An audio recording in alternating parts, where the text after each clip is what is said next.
Hello. 3 days ago, on August 10, 2020, I made a video about Joe Biden, who is running against President Trump in the presidential election in the United States in the year 2020. And this video is a continuation of that video. There are a few additional things I want to say that I did not mention in that video, and also there have been some developments in these past 3 days. So what I said on August 10th in that video is that Joe Biden needs to pick his vice presidential running mate by August 13, which is today. So I'm making this video 3 days after that previous one. Today is August 13. And, I didn't know if he would pick his candidate or not, but what I said is if he does, it's going to be great. If he does not, the criticisms of Biden on the 12th and 13th would be huge, and his ratings will start going down. It's going to hurt him. And all the details of the reasons for that are discussed in the first video. But what I want to focus on here is exactly how I made the forecast and also some things we're going to be doing in the future. So I want to add some additional things.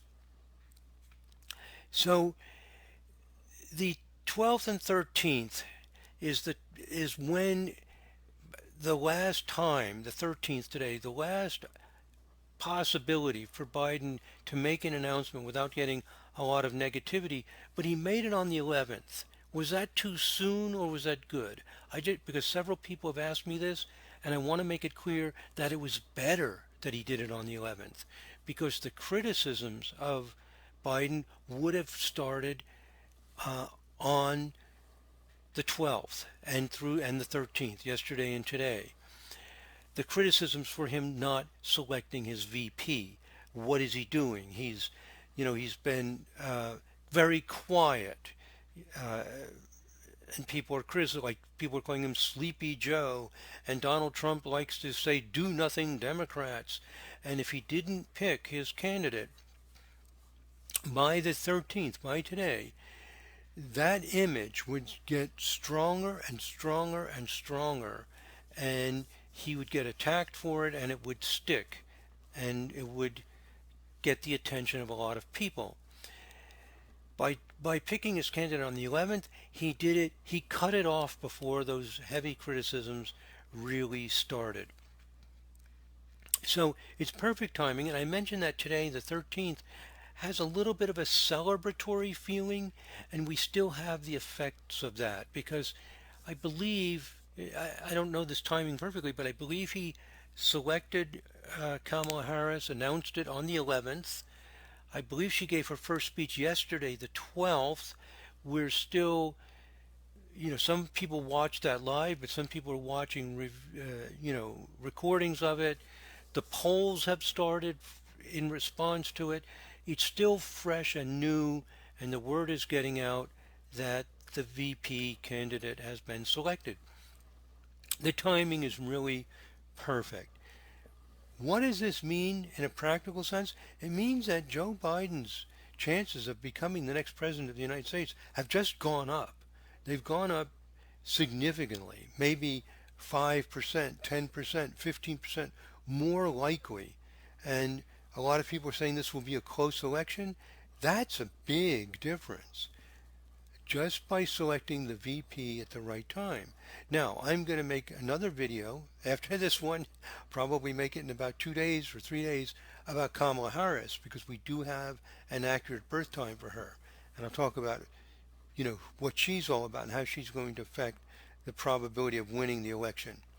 But in terms of timing, it was perfect. It was better that he selected the candidate on the 11th before the criticisms would have begun on the 12th.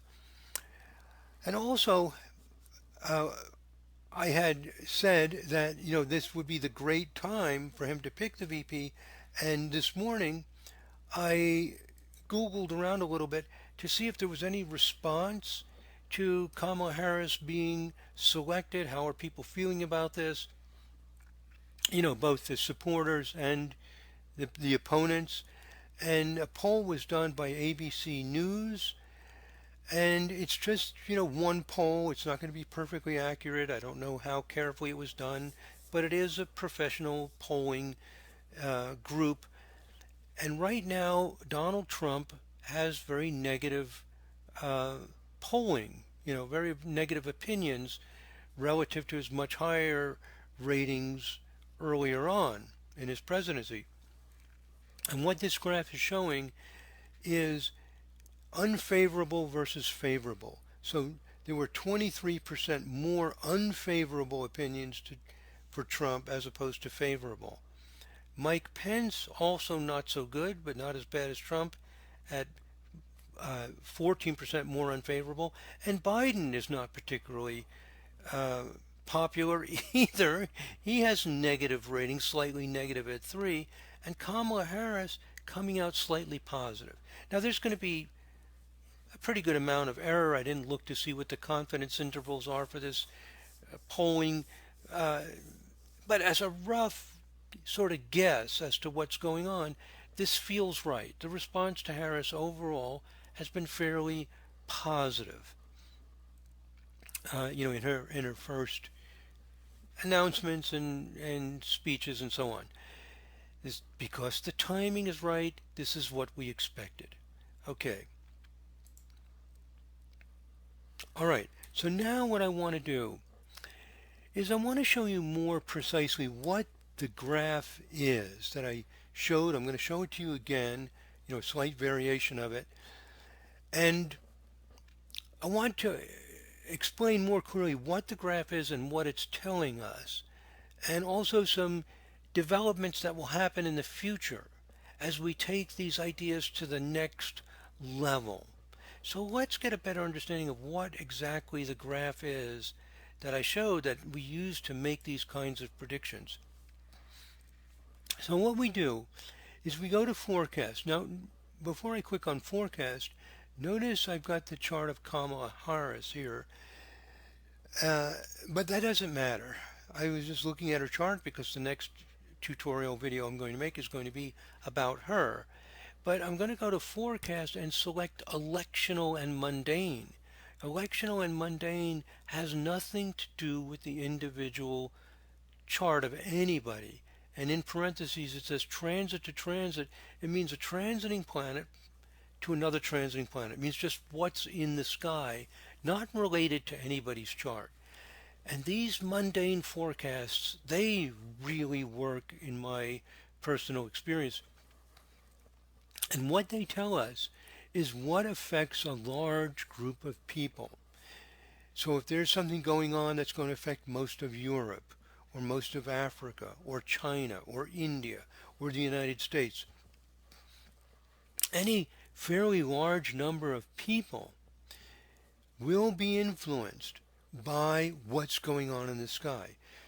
Now you can watch on YouTube videos and read articles and predictions in magazines that are forecasts for you individually based on just what's in the sky. I don't think that works very well, and it doesn't really make a lot of sense because everybody is having a different experience, obviously. I might have gotten a raise today, and you might have gotten, fired from your job, and this person just fell madly in love and is getting married, and this person is getting divorced. I mean, obviously, everybody's having different experiences. So if we just look at what's going on in the sky, what does it tell us? It tells us about a collective impact, what the mood is, what the motivation, what the interests are collectively, and they really do affect major events, excuse me, like how people will respond to leaders or candidates for elections in large countries. Okay, so we can just look at what's going on in the sky, and that's the electional and mundane forecast. And then I'm in the Sirius 3.0 software. I go to main forecast. There's some specialized things here. And in the Sirius 3.0, it's not in the earlier versions. I believe it's not in Kepler, which is not as big and grand as Sirius. Same program, but not quite as vast in its number of options. I believe this is only in Sirius, but I'm not sure. Are these 7 choices for how vibrations are going up and down, or what people often call harmonics. And in the previous video about Joe Biden, I had selected all 7 of these. But what I'm going to do now is just select 2 of them, and I'm going to run it just for the month of August. So August 1st, 2020 to September 1st, 2020. And notice this GMT. It's doing it for 12 noon. Well, 12 noon in England is about 7 a.m. on the East Coast, or 8 a.m., something like that, depending on whether both countries are observing daylight time. But it's going to be 7 a.m. or so in California, and the rest of the West Coast around 6 a.m. We probably, not probably, we should actually set this later to maybe 18 hours, or, or 19 hours. What did I just type in? 9. That would be 19 hours, 7 p.m. in England. It's going to be closer to the middle of the day, because when we produce the forecast, it's going to do the calculations once a day. It doesn't calculate them every minute of every day. It would take forever. It's calculating once a day. This will make more sense in a second. And what I'm doing here is getting a little more into the specific details for those of you who want to be able to do this thing, this kind of forecast, and to do it well, to do it professionally at a very accurate level. And so adjusting that time to be a little more specific to what we want might make a little difference. But it's very, very little when you're doing a month or more forecast. In fact, this graph looks almost identical to the graph that I produced in the first video on Joe Biden, the one I made 3 days ago. It looks almost identical. I think the 12th to the 13th was flat here, and the 13th here goes slightly up. It's almost the same. Almost the same. But to get it as precise as possible, you can set the time when the calculation is done. Okay, I hope you followed that. And just think about it. It's common sense. These calculations are done once a day, analyzing what's happening, and you pick the middle of the day, or the part you're most interested in, and just an approximate Greenwich Mean Time. Another term for Greenwich Mean Time is universal time. Greenwich Mean Time is kind of an old-fashioned term for what we now more often call universal time. Okay, which is basically the time in England, or more specifically, the time in England if daylight saving time is not observed. All right, here is our graph, and in the upper left corner are the details, and I'm going to drag them into the area that I'm capturing. I only capture part of my screen for making these videos. And let's look at this peak. This is the 10th. This is August 9, over 80 points for vibrations 7 and 14. So if I go to August 9, there it is, 86.09 points. And these are the planetary configurations that are causing this graph to reach this point. What I'm going to do is I'm going to copy this listing to the clipboard. Copy to clipboard. Okay, it did it. And then I've opened up the notepad program. Let me clear what's in here. And I will select Edit, Paste. Wonderful. Now, the same exact information has been copied, so I can refer to this. Oh, I almost dragged it off the captured area. I can refer to this as I go into the data entry and start bringing up some charts. So let me show you exactly what this is telling us.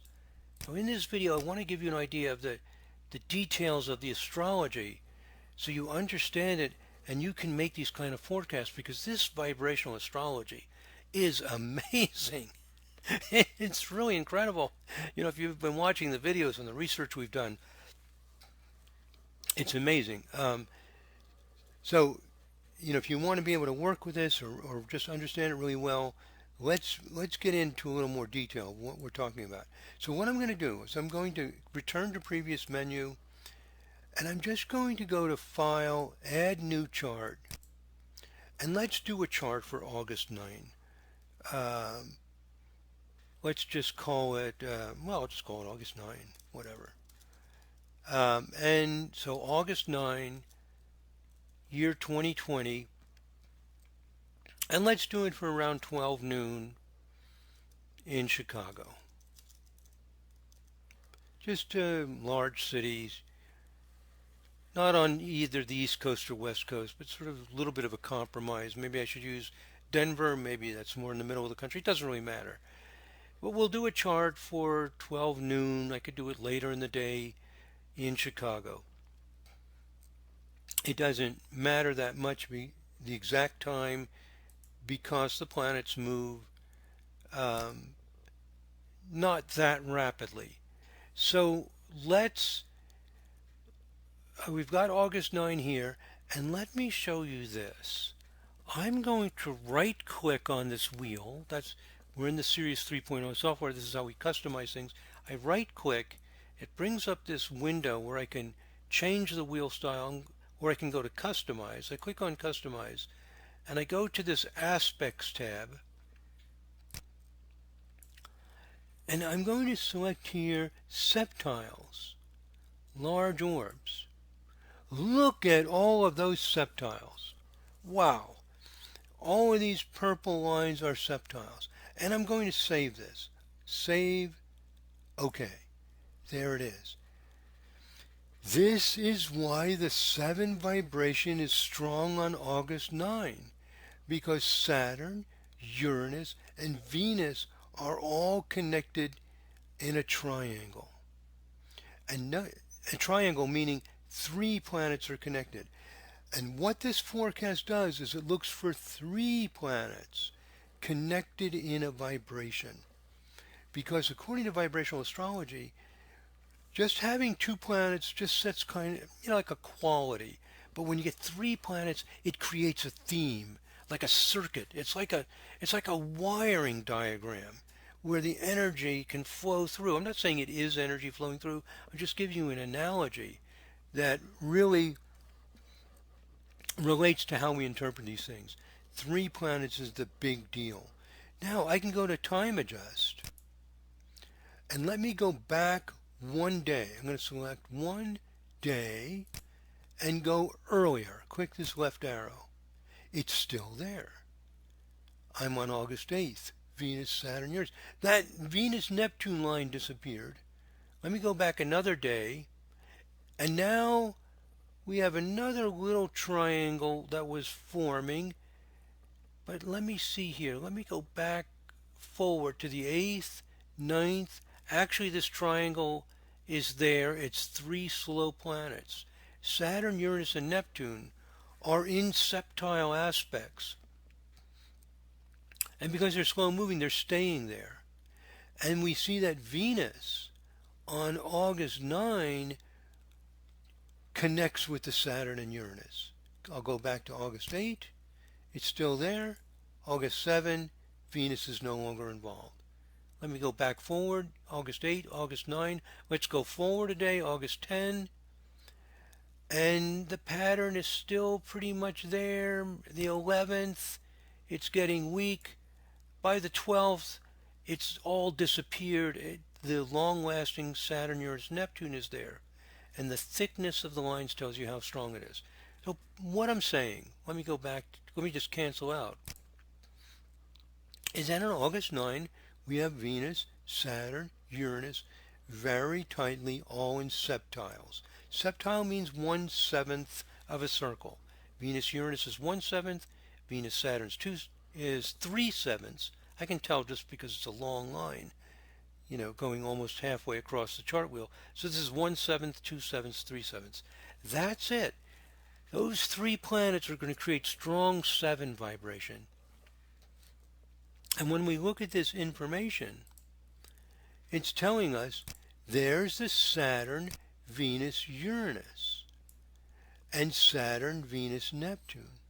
Now to understand what the orbs are, showing what the orbs are, and putting asterisks here for 4 degrees because it's a small orb, so our attention is brought to it, we have to understand a little bit about harmonic charts. Well, let me just show you quickly. If I do the harmonic chart of this chart for August 9, I go over here and select harmonic chart, and I type 7, what's going to happen is these planets that are in 7 vibration will become conjunct. Venus, Saturn, Uranus. And if the aspect is almost exact, as these are, I can see that the aspects are strong because the lines are very thick, then they're going to be tightly conjunct. So let me click OK. And this is the 7th harmonic chart, and there's the Venus, Saturn, Venus, Uranus spreading 4 degrees. 10 Capricorn, 13 Capricorn, 14 Capricorn. Notice the order is Saturn, Venus, Uranus. And when we look at this information that I saved, we go to August 9th, there it is. And now you understand why it's in the order Saturn, Venus, Uranus. That happens to be the order of the planets spreading 4 degrees. And then here's Neptune, which is 8 degrees from Uranus, and you'll see the, Saturn, Venus, Neptune, Saturn, Venus, Neptune. Looks like it's spreading about 12 degrees. There it is, 12 degrees. Okay, and it gets fewer points. You get more points when the orbs are smaller. This got almost 25 points because the orbs are very small.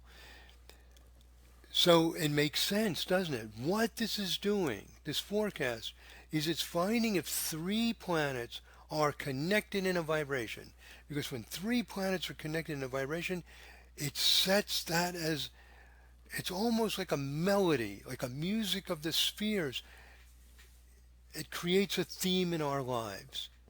So this is giving you an understanding of what that forecast is showing us. Again, it's showing us what those configurations in the sky are. And there's the natal chart, and we can do something called a harmonic chart, which enables us to see more details, and see more precisely what the orbs are, and a bunch of other things that that I discuss. I have a whole series of videos on how to interpret harmonic charts. But this relates it back to the electional forecast. So you can see that the electional forecast is telling us what's happening in the sky. Okay, now one more point I want to make. Let's go back to our PowerPoint. Oh no, two more points. I did this. Let's see how these transiting planets are forming these planetary configurations. I think you understand it now. It's very simple. Just 3 planets in the same vibration. The more perfectly they are in that connection, in other words, the smaller the orbs, the more points it gets. Now, we have this idea in vibrational astrology that if you divide the circle instead of 7 into 14, let me show you. Let's go back to the Sirius software, and let me right click, go to customize, go to aspects, and let me select harmonic, medium, major only. Okay. So now I have this graph. I have these aspects. Let me go forward a day. I'm going to just keep going forward. I want to show you something. There's an opposition. I wanted to show you an opposition. What this is showing us is that the planets that are opposition in this chart are, let me do it this way. let's just pick another random date. Hold on a second. Sorry about that. Let's pick an let's move let's do another random date. August 14, 2020. I just want to do a completely different chart. And any time for any place. I'll just do this for London, England. And I'm just doing a random chart, and I'm going to do the 7 vibration chart. And what this is showing, for example, is that Mars is trine Uranus in this chart. Or if we go back to the August 9 chart and we look at the 7 vibration chart, in addition to Saturn, Venus, Uranus, and Neptune being in this stellium, notice that Jupiter is exactly sextile Uranus, or notice that Sun is square Mars, 2 Virgo to 2 Sag. So these aspects are overtones. You can think of them as overtones. They also have a 7 kind of quality. In fact, this Sun square Mars has a hard aspect feeling of 7. It's a very dynamic 7. The sextiles are sextiles, they're soft 7s. So we also want to see overtones. And specifically, we want to look at 7 times 2, and 7 times 4, and there's 7, 14, 28. They are like octaves in music, and they have similar feelings as the base 7. Okay, well maybe I think I've made this too complicated. Sorry, I'm almost tempted to erase what I just said and just say it simpler. Let me just say it simple right now. You can divide the circle into 7 pieces, you get this 7 quality. If you double that again, go into 14 pieces, or double again, go into 28, you still get that kind of quality. So that's why we include 14 vibration. But the reason we don't include 28 vibration is that if you divide the circle into 28 pieces, the orbs are so small that the influence doesn't last very long. So this leads to the last few points I have. Don't we want to include 7 times 4, 28 vibration, 7 times 8, 56 vibrations in our forecasts? Well, we do not for transits of Sun, Mercury, Venus, because the orb for these is very small. Obviously, the higher the vibration means the more pieces you've divided the circle into, the smaller the orb is. And the orb for some of these things is only like 10 or 15 minutes. It's like transiting house cusps. They go by so fast, they don't last very long. We want the things that last a while. But the slow-moving outer planets can stay in a vibration for a long time. So we are working on a project that we think about a year from now, in late 2021 or so, we will have the next improvements in these forecasts where it will include the higher vibrations for slower moving planets. And also to be able to detect when these planetary configurations happen between transiting and natal planets. So the bottom line is that in the future we will move this forecast to even a more sophisticated, accurate level. The vibrational astrology is improving rapidly. We have discovered fundamental principles of how astrology works, of how we can see what is in the charts of any group of people to get consistent, reliable results. And now the theory is booming. And as we learn more, we develop the software to be able to implement the new ideas. So within a year, maybe 2 years from now, we will improve and take this signature forecast to the next level where it picks up more of the kinds of vibrations that are involved. The reason I'm telling you about this now is so that you can appreciate and understand how all of this develops. And some of you have already asked questions like this. I've gotten questions, why are you including 14 but not 28? Why do we include 7 and 14 but not 28? The reason is some planets, like Sun, Mercury, Venus, go through the 28 vibrations so fast in a few hours that it's not affecting the whole day. But we saw with the outer planets, they would still stay, obviously, they move much more slowly. And even with those smaller orbs, they can stay in orb for a longer time. So more accurately, we should include 7 times 4, 7 times 8, even 7 times 16. Maybe Uranus, Neptune, and Pluto, the very outer planets, will stay in those high octaves of 7 for more than a day. And if they do, we could put them in the graph. And that's what we're working on, to include the outer planets in the higher vibrations, but not the inner planets. And then the next thing we're adding is the ability to not just look at the transits, but what if you have 2 planets in 7 vibration, and then a transiting planet comes into 7 vibration with it? I talk about this in one of the recent videos on spiritual astrology, how the planets move into configurations with what's in the birth chart. And we have ways of finding that with the timeline, but we're also adding it to the astro signature forecasts. Okay, so that's just some of the cutting edge developments that are going on and clarifications on how these forecasts are done.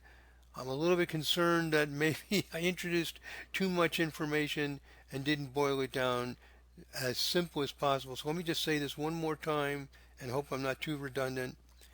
2 points I'm trying to make, I'm not a little concerned I made it more confusing than it is that in this forecast we put 7 and 14 together, we did not do 28.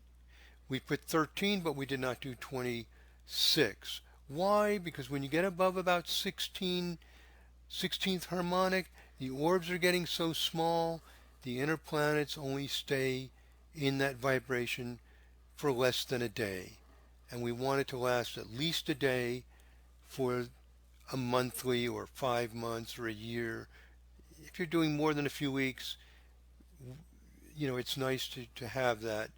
It's going to calculate once a day. So the next improvement will be to include outer planets only with the higher octaves. And the second thing I tried to address is, could you use these ideas for transit to natal? Yes, we can, and we're improving the software to make that possible. That's really all I was trying to say. Okay, well, thank you very much for listening, my friends. God bless. Namaste.